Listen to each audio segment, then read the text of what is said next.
everybody, this is Amanda Cooper with Intercom Radio Atlanta, and yes, you see him right. This is 11-time NBA All-Star, Mr. Chris Bosh. Thank you so much for coming back to Atlanta and gracing us with your presence today. Oh, thank you very much. I always love coming back to Atlanta. Now, we know you're from South Dallas, but you know we claim you here still, right? Oh, no, that's fine. That's fine. I've got some roots here. I've got like a root out here. Yes. You know, got some good times here. And we're claiming that one root. Absolutely. But you're here today because you're going to be speaking at the United Way of Greater Atlanta's 5th annual AAP Luncheon. Mm-hmm. Yeah, absolutely. I'm really excited to be here. It was one of those things to where when they asked me to do it, I was very excited because, helping youth out in the community and encouraging them to do great things and giving them resources and bringing awareness to kids needing resources is very important. I think so as well, and you and your wife Adrienne think so as well. My understanding, you guys have your own foundation called Team Tomorrow Yes. LLC. Yes. Tell us about that. Well, I mean, we pretty much we're into helping out youth through athletics and education. We partner with other organizations that push that message. We also are very involved with our troops, our men and women fighting to protect this country. We just always, we don't want anybody to feel overlooked, and we try to provide those resources and try to provide that inspiration, to help build a better tomorrow. No pun intended.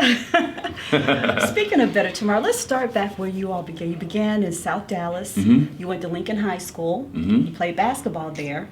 And after leaving there, you came and we claimed you here in Georgia. You went to Georgia Tech for one season. Yes, Georgia Tech for one season. I'm from Hutchins, Texas. Went to, pretty much grew up in South Dallas and, in the neighborhood community centers. Ended up going to high school out there. Very, very tight-knit community. Tiger pride is a real thing. Shout out to my Tigers. I know it's some out here in Atlanta. And, it really gave me a sense of pride and a sense of community and a sense of togetherness because it was very, very, very serious as far as representing your school well, representing yourself well. And there was always a tremendous amount of respect anytime you stood or stepped on campus. Well, I'm not, I don't know sports very well, but I know well enough to know that what you did is almost impossible. They say statistics that 0.03% of high school athletes make it to the NBA. Yeah, no, that's always a fun statistic. As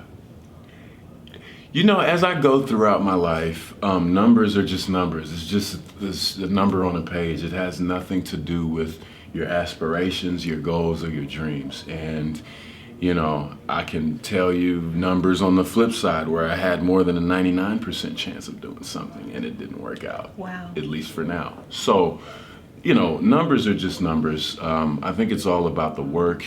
It's about the journey. It's about helping people, being an inspiration.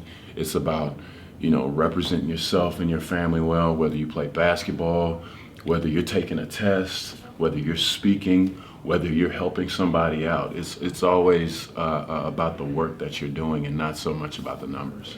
You're right. Numbers are not important, but they are important when we're talking about community and making it out and making a difference and an impact. And I think that's why your number is important because you can't hide greatness, Chris. And you came from South Dallas, like you said, and the greatness has shined through. And now you're giving back through your foundation. And you're here speaking today about leadership, inspiring these people to invest in the community through the United Way. You're also here to talk about different initiatives that they can consider in regards to the Team Tomorrow. What are you going to be talking about to these young people and these community leaders here when you speak this afternoon? Well, I think the main thing that I want people to get today is that, one, young people are watching you.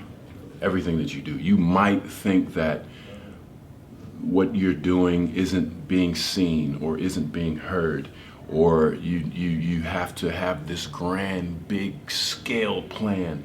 It really starts on the day-to-day work. It starts, a meal, giving a kid a meal if they're hungry goes a long way. A ride to practice or ballet or something like that goes a long way. Encouragement goes a long way. A positive attitude, which is free, that goes a very, very long way. And And if anything, I want people to understand that, because I was once one of those children. Now, I don't know why someone before saw the potential in a young me. I don't know why they were just so gung-ho to say, hey, come on, we're gonna do this, let's go. We're going to practice every day. It's late, keep shooting. I called your parents. I told them I'd drop you off later tonight. We're working in the gym tonight. For whatever reason, they helped me out, and I was able to attain great things, and still hope to attain greater things as time goes on. But I want people to realize that, it could start with just those small things, and then it just builds and builds, and then it just turns into this great big thing years later when you look back at it. When you look back at it, you are known to drive the basket and finish strong. Mm-hmm. And I think that what you just said, how it starts small and it builds up and it grows, kind of amplifies leadership. It amplifies perseverance and the importance of it. Now, you've played in an arena where legends are born. You are a household name. You played, like you mentioned earlier when you spoke with our sister station 92.9 The Game, that you played with Kobe Bryant in the Summer Olympics. Mm-hmm. As well as LeBron James and Dwayne mm-hmm. Wade. What is it like to be among leaders? And as, like, I know Dwayne is retired, and Kobe, when he retired before you, 1 year before you. Mm-hmm. Did you ever reach out to him once you retired and find out how it works when, outside of the league, what life is like, what you should do and which direction you should go in? Yeah, no, absolutely. One of my favorite things to talk about when I'm speaking about retirement is that there's this preconceived notion that people think we have it figured out once we're done. And for me, it was more so about, or it is more so about finding those passions, finding those connections, finding that next love, or the other things that I love to do, and trying to, really build on that. And yeah, with those guys, it was always not difficult, but we were kind of doing it together. You know what I mean? I've been knowing LeBron since I was 17. Wow. I've been knowing D since I was 19. I first met Kobe when I was 19.